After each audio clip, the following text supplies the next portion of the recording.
اللہ الرحمن الرحیم۔ السلام علیکم ورحمۃ اللہ وبرکاتہ۔ عابد راجہ چینل کی طرف سے آج میں اپنے دوستوں کو رسول اللہ صلی اللہ علیہ وآلہ وسلم کا ایک بہت ہی پیارا فرمان سناؤں گا۔ آپ دوستوں نے اس پر ضرور عمل کرنا ہے۔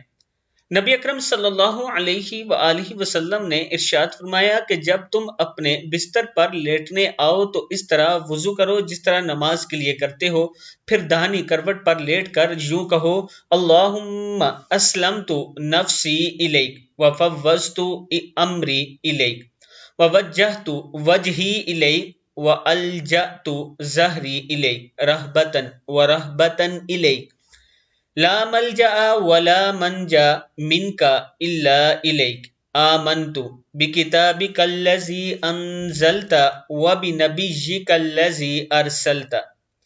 اے اللہ، میں نے اپنا چہرہ تیری طرف جھکا دیا، اپنا معاملہ تیرے ہی سپرد کر دیا۔ میں نے تیرے ثواب کی توقع اور تیرے عذاب کے ڈر سے تجھ ہی سے پشت پناہ بنا لیا، تجھے ہی پشت پناہ بنا لیا۔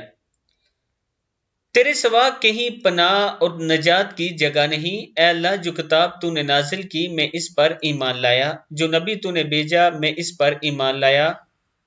اور اگر انسان اس طرح کہے، یعنی تو اگر اس حالت میں اس رات مر گیا تو فطرت پر مرے گا، اور اس دعا کو سب باتوں کے اخیر میں پڑھو۔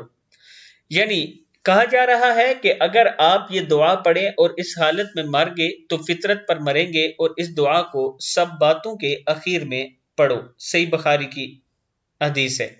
یعنی سونے سے پہلے آپ گفتگو وغیرہ کر لیں جو کرنی ہے، اور اس کے بعد جب سونے لگیں تب یہ دعا آپ نے پڑھنی ہے۔ اس پر آپ دوستوں نے ضرور عمل کرنا ہے۔ السلام علیکم ورحمۃ اللہ وبرکاتہ۔